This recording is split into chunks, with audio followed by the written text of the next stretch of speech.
prix de la farine et de la baguette de pain restent inchangés. C'est ce qu'ont décidé le ministère du Commerce et les acteurs du secteur de la pâtisserie et de la boulangerie lors d'une rencontre. Et puis 4 casques bleus ivoiriens tués au Mali. L'attaque a eu lieu au nord de Bambara Maoudé sur l'axe à Douenza, Tombouctou.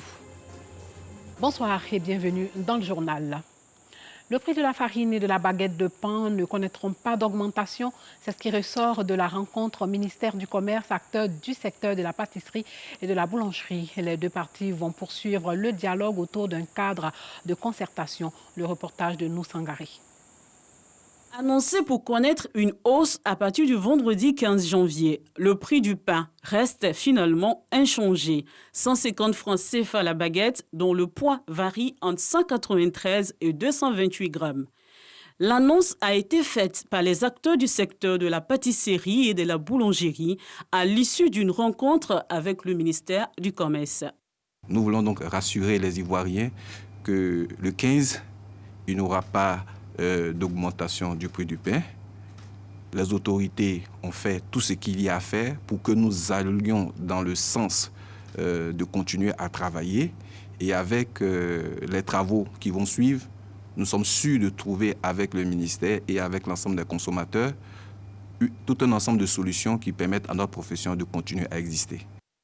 Cette décision des acteurs du secteur de la boulangerie et pâtisserie découle de la suspension par les industriels de l'augmentation du prix du sac de la farine qui devait passer de 19 000 à 20 000 francs CFA à la même date du 15 janvier.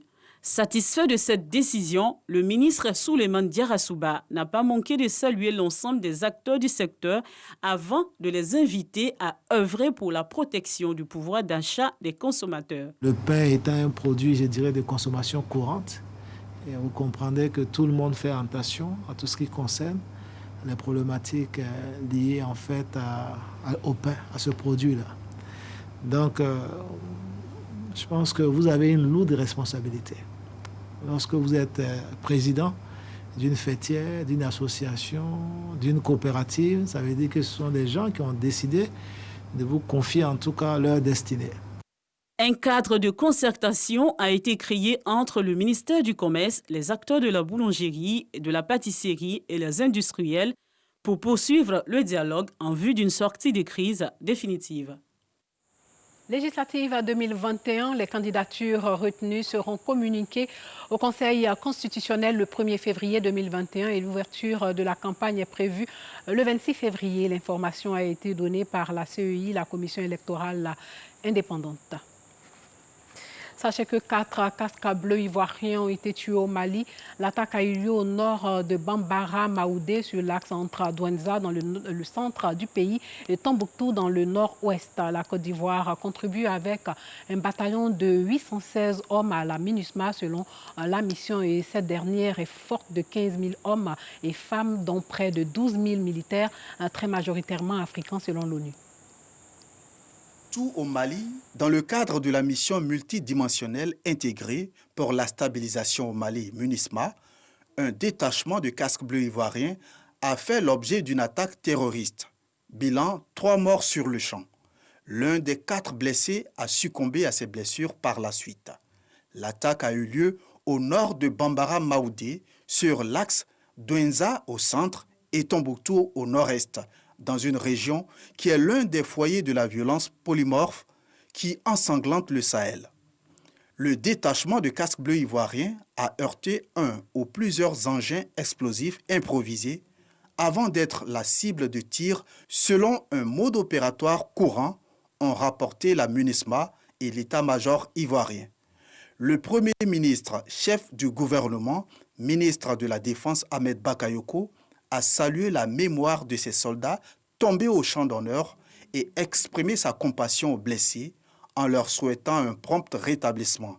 Ahmed Bakayoko a réaffirmé la détermination du gouvernement ivoirien à œuvrer dans le cadre de la MINUSMA à la restauration de la paix et de la stabilité au Mali.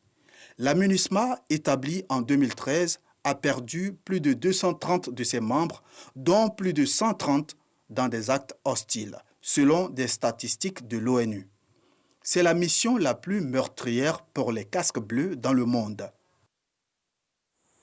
Dans le même temps, une Guinéenne, Bintou Keïta, a été nommée émissaire de l'ONU en République démocratique du Congo pour gérer l'une des opérations des casques bleus menées par l'organisation dans le monde. Née en 1958, Bintou Keïta était jusqu'à présent sous-secrétaire général de l'ONU pour l'Afrique après avoir été adjointe aux opérations de maintien de la paix en 2017. Elle va succéder en février à l'Algérienne Leïla Zerougui qui aura fait 3 ans de mission en RDC. La mission de paix MONUSCO compte environ 15 000 casques bleus. Retour en Côte d'Ivoire, nous allons nous rendre à Donyo qui peine à amorcer son essor. Village cosmopolite de plus de 3 000 habitants, Donyo Maleyo est le centre de la tribu Djeregoué dans le canton Pakolo, c'est dans le département de Gagnoa. Zone à forte production agricole, du moins du binôme café-cacao, la localité ne dispose pas d'infrastructures sanitaires adéquates et les populations n'ont pas accès à l'eau potable. Léon Bro. Ils sont à la tâche, certains au séchage, d'autres à la pesée, d'autres encore au tri du cacao. Bienvenue à Donyo Maleyo, un village cosmopolite de plus de 3000 âmes situé dans le canton Pakolo, à quelques 30 km de Gagnoa. Ici, le cacao est produit en quantité. On a commencé il n'y a pas longtemps. Cette année, ça fait la 2e année. L'année dernière, on peut avoir 60 tonnes. On fait l'achat du cacao depuis en 2012. Chaque année, on peut faire 1000 tonnes, souvent 700 tonnes. Malgré cette forte production agricole, pas d'eau potable, pas de centre de santé, pas de marché ou de centre culturel. La seule pompe ne nous suffit pas parce que la population est beaucoup. On peut rester à la pompe de 5 heures jusqu'à 8 heures. Souvent même tu puises pas et puis on ferme. Donyo est seulement électrifié et dispose d'une école de 3 classes.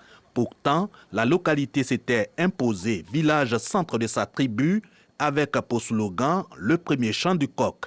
À cette époque, Donyo représentait la plaque tournante des 6 villages de la tribu Djeregoué. C'est à Donyo Maleyo que se trouvait la case de santé. Quand les agents de santé arrivent, c'est à Donyo Maleyo qu'on recevait tous les villages environnants.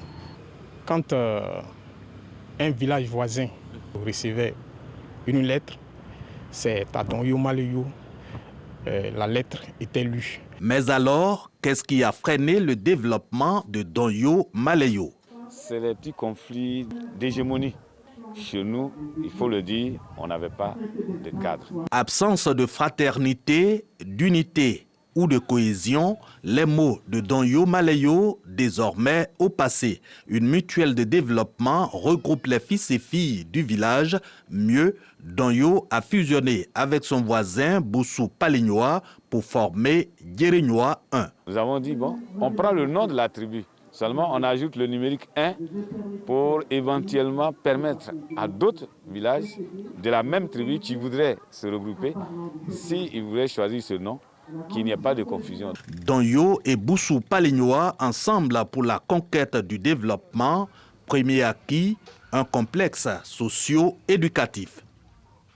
Grande opération de démantèlement de fumoirs par la gendarmerie. Les éléments de la section antidrogue de la gendarmerie nationale viennent de démanteler 3 grands fumoirs dans la commune d'Adjamé. Parmi ces fumoirs, celui d'Adjamé est considéré comme l'un des plus vieux dans le district d'Abidjan avec plus d'une dizaine d'années d'existence. L'opération a permis la saisie de 56 blocs de cannabis, 1043 boulettes de cannabis, 58 comprimés de tramadol, 19 comprimés de diazépam et rivotril, des armes blanches ainsi que d'importants matériels. Outre ces saisies, 4 personnes ont été également interpellées par les hommes du capitaine Djessambi, chef de section de la cellule antidrogue d'Abidjan. Hors de chez nous, alors que le régime chinois a longtemps repoussé le principe d'une enquête internationale sur son sol, des enquêteurs de l'Organisation mondiale de la santé sont finalement attendus ce vendredi en Chine. 1 an après le recensement du premier mort dû au SRAS à Covid-19, mais les doutes demeurent sur une capacité d'action efficace et concrète pour cette délégation où par ailleurs aucun Français ne sera présent. L'équipe d'experts de l'Organisation mondiale de la santé va débuter son enquête à Wuhan. Une équipe d'experts de l'OMS est arrivée en Chine. Sa mission, remonter aux origines de la Covid-19. Le virus avait été signalé pour la première fois à Wuhan. Il a fait depuis près de 2 millions de morts dans le monde. On commencera avec une quarantaine de 2 semaines dans un hôtel de Wuhan, comme toute l'équipe vient en Chine. On commencera aussi à travailler immédiatement à distance et au bout de 2 semaines, on pourra se déplacer et rencontrer nos homologues chinois en personne et aller sur divers sites que nous souhaitons visiter. L'OMS veut déterminer comment le virus s'est transmis de l'animal à l'homme. Ça pourrait être très long avant que nous ayons une vue d'ensemble de ce qui s'est passé.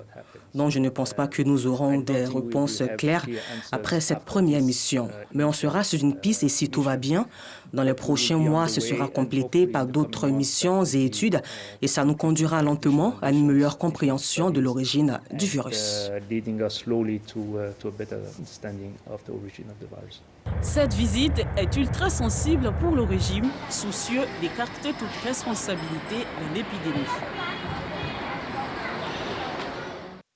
Sport football, sachez que Dao Gabala préside le comité de normalisation de la FIFA. L'ex-ministre Martin Bléou et Maître Adou Abbé composent aussi le comité de normalisation de la FIFA devant diriger la fédération. Ils auront pour mission de mettre le football ivoirien sur les rails, à savoir l'organisation d'une élection crédible et la reprise du championnat national. Ce sont les émissaires de la FIFA, Véron Mosengo Omba et Solemale Sarah, qui ont livré le nom des membres du comité de normalisation à la tête de la Fédération ivoirienne de football.